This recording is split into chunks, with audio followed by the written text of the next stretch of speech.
Hey Catalyst, today I want to talk about self-deprecation and the duality of expectations, which is essentially a fancy way of saying I want to talk about why we beat ourselves up so that we can fit in with what society expects of us.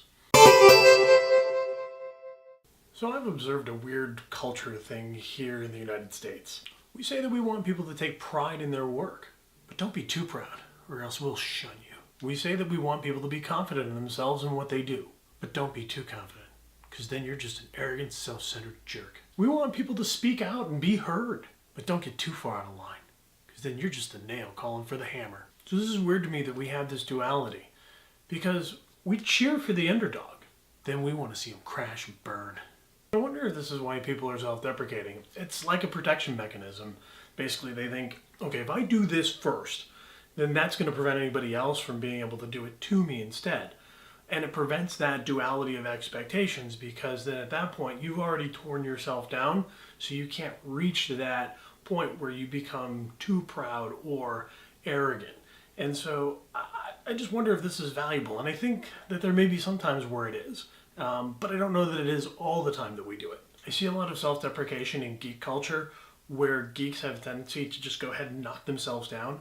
I believe that this is something that kids are being taught these days as a bully defense mechanism to basically keep them from getting bullied, because it takes away the power for the bully to basically tear them down, because they've already gone ahead and they've done it themselves. So it takes away the power for the bully.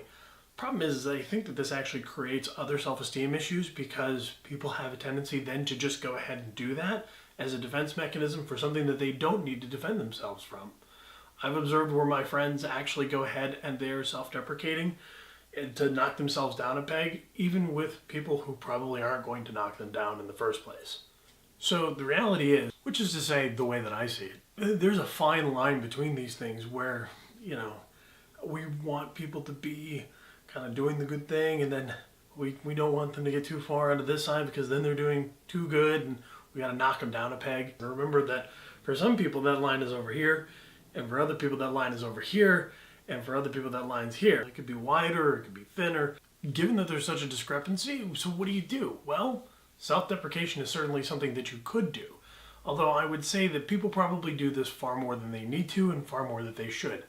So what I would suggest is know your audience and walk your line. Know your audience.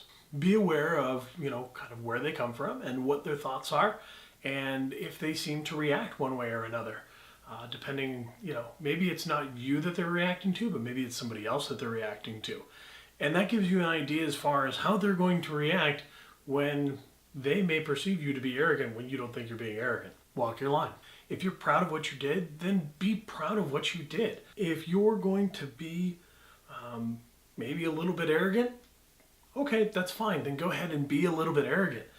You're not going to please everybody all of the time. But there will be some people who are going to be on this side. They're going to be like, okay, that's fine. So what do you think? Do you see this duality, or maybe I'm just crazy? What about self-deprecation? Do you find that it works? Do you use it?